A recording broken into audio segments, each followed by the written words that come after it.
On ne parlera jamais assez de l'importance du Centre Action bénévole Montmagny-Lillet pour notre région. Et aujourd'hui, on reçoit Rosalie Bilodeau. Bonjour. Bonjour. Et Catherine Hudon. Bonjour, Catherine. Elles sont toutes les deux intervenantes au Centre d'Action bénévole de Montmagny-Lillet.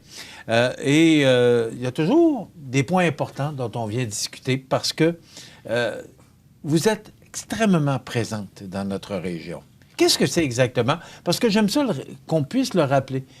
C'est quoi la fonction exactement ou la mission du Centre d'Action bénévole Montmagny-Lillet?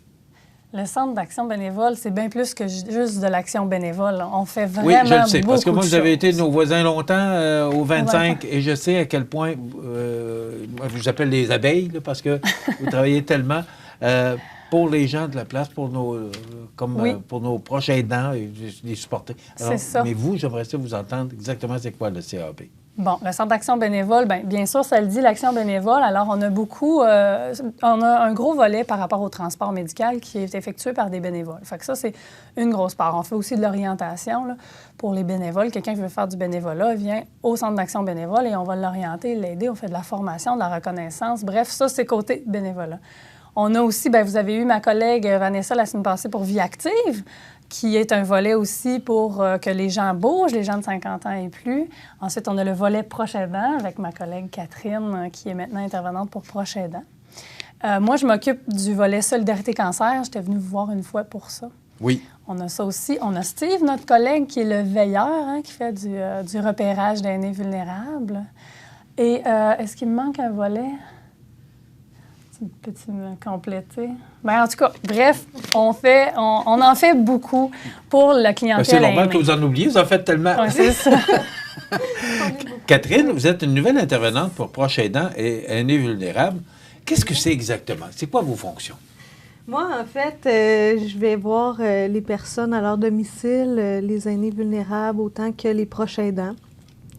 Je vais leur apporter du soutien, les aider à trouver un équilibre dans leur vie, là, entre autres, là, par rapport à plusieurs changements qu'ils peuvent vivre dans leur vie, ainsi que les proches aidants qui vivent des changements avec leur aidé, une situation qui peuvent évoluer aussi au cours du temps. Donc, je suis là pour veiller à ce que tout fonctionne bien, qu'ils apprennent à soit mieux communiquer avec leur aidé ou mieux vivre avec la situation, là. C'est pas évident toujours d'être un proche aidant. Non, effectivement. Quelles difficultés peuvent rencontrer les proches aidants? Peut-être pour mieux que les gens comprennent. « Ah, mon dos, je ne suis pas tout seul à vivre cette situation-là. » Quel genre de situation qu'on peut vivre comme proche aidant? Bien, comme proche aidant, en fait, c'est que quand on vit avec un aidé, il y en a qui peuvent vivre avec lui ou la personne est hébergée, mais ça prend du temps pour soit aller les visiter.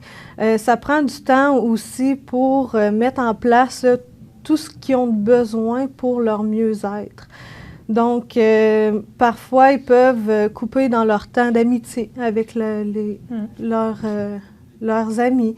C'est aussi de veiller au rendez-vous.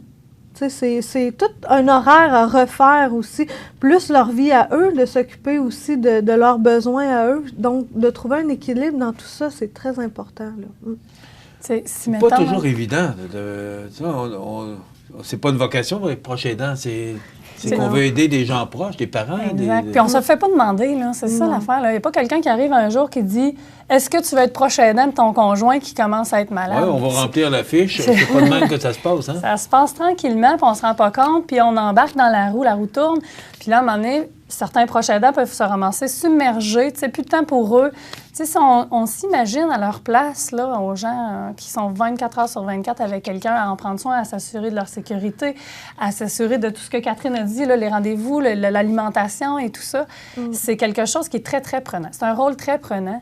Puis on dit qu'il y a une personne sur 4, là, 25 des Canadiens qui sont proches aidants. C'est quand même beaucoup, là, de gens, ça. Fait que, y en a peut-être qui peuvent se reconnaître aujourd'hui, qu'ils ne savent même pas qu'ils sont proches aidants, mais qu'ils sont devenus à longue du temps. Puis, tu sais, c'est pour ça que nous, on est là, pour les aider, justement, là, dans cette réalité-là qui est différente de la nôtre et qui peut être difficile parfois.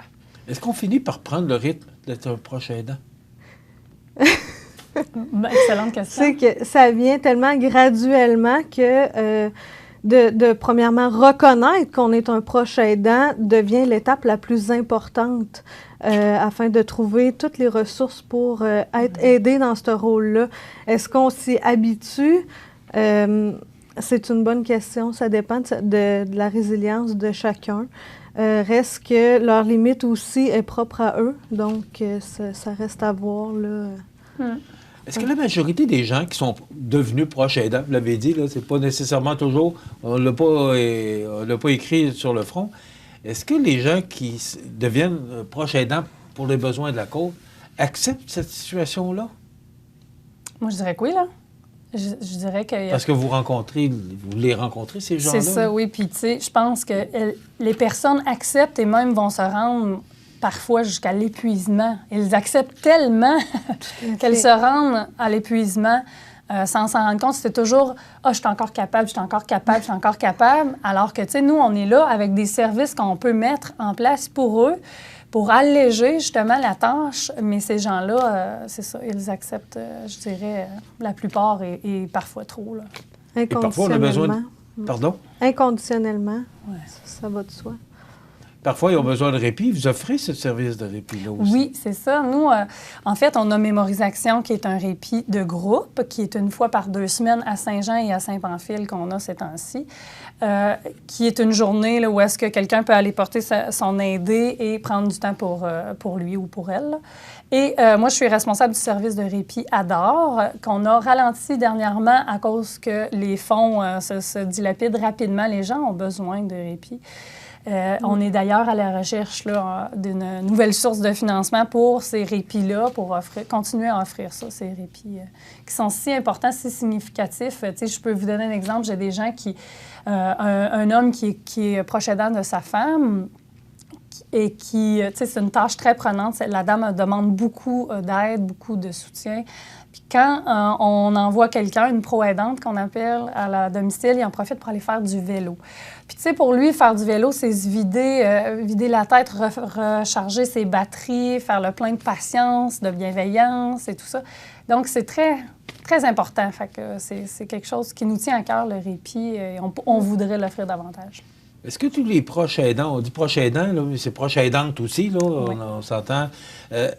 Est-ce qu'ils réalisent qu'ils peuvent avoir besoin, à un moment donné, de ce répit-là? Parce que, à certains égards, ça devient très exigeant.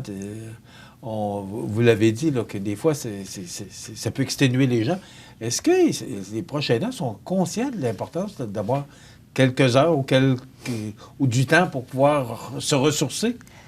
Je pense que pas assez. Parce que dans notre culture, c'est encore ça de se sentir coupable si on prend du temps pour soi. Hein? C'est encore un peu présent, ça. C'est moins pire avec les générations qui s'en viennent. Là, mais c'est encore pour notre clientèle aînée de penser qu'on est égoïste quand on prend du temps pour soi, puis qu'on n'a pas le droit, c'est l'autre en premier. Sentir coupable. Oui, sentir coupable de prendre du temps pour soi. Donc, tu sais, nous, on est là, Catherine est là pour les aider à accepter ça, de prendre soin d'eux-mêmes. Il y a toujours aussi une question de pression familiale aussi qui joue autour là, des conflits qui peuvent se produire dans la famille, de un tel fait pas assez, etc. Donc, de sentir cette pression-là, de devoir vouloir faire plus ou mieux que... C'est toujours une réalité qui est présente, là. Il y a une semaine des proches aidants, du 6 au 12 novembre prochain. Est-ce que ça fait longtemps qu'il y a une semaine des proches aidants? Bonne question. Je pense, depuis que je travaille au CAB, moi, ça existe, cette semaine-là. Parce que honnêtement, puis je rencontre souvent les gens du CAB, et je ne savais pas qu'il y avait vraiment une semaine destinée aux proches aidants. Mais quelle merveilleuse idée. C'est du 6 au 12 novembre. Il se passe quoi durant cette semaine-là? Oui, c'est la semaine nationale, en fait, des proches aidants. Donc, nous, on a on a élaboré des journées de ressourcement dans les 4 pôles des 2 MRC, Montmagny et Lillet. Donc, des journées où est-ce que les proches aidants vont pouvoir venir pour vraiment se ressourcer, se changer les idées. On va faire des ateliers, des jeux, des échanges, connecter entre proches aidants. C'est quelque chose. Bien, toi, tu animes les groupes, tu peux en témoigner. Tout à fait. De voir tous les liens se créer, de faire un réseautage aussi de personnes qui vivent la même situation. Ça a tellement un bienfait. Puis aussi de les reconnaître dans leur rôle. Que quelqu'un, au moins, leur dise « C'est bien ce que vous faites, vous êtes bon, puis tu sais, c'est beau. C'est beau. Mais est-ce que les proches aidants participent à cette semaine-là? Est-ce qu'il n'y a pas...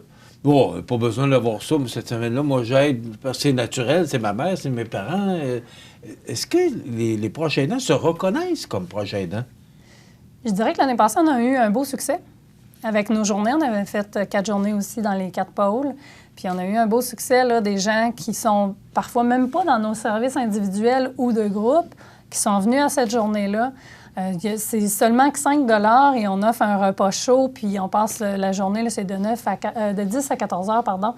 On passe la journée à faire des belles activités. Donc, oui, je dirais que cette journée-là, les gens pourraient encore plus se reconnaître comme proches aidants. On a toujours du travail à faire pour que les gens acceptent et ne se sentent pas coupables de prendre une journée pour eux, mais on a quand même une belle participation, je dirais. Cette semaine-là, du 6 au 12, c'est national, vous l'avez mentionné. Il y a cette activité-là, mais est-ce qu'au niveau national, on reconnaît l'importance de l'intervention de ces gens-là? Bien sûr, bien sûr. Tu sais, l'État, c'est pas pour rien que le gouvernement va rajouter des services à domicile. C'est parce les gens coûtent moins cher à domicile aussi. Là. Tu sais, fait qu'on va mettre des services autour du proche aidant et de l'aider pour être sûr qu'il reste le plus longtemps possible à domicile. Donc, oui, c'est reconnu quand même. Puis l'apport est indéniable là, tu sais, des proches aidants. Et je suis content, vous parlez du gouvernement. Est-ce qu'on a vraiment toutes les ressources nécessaires pour aider les proches aidants aujourd'hui ou on pourrait en faire plus? On pourrait toujours en faire plus. Oui. Comme?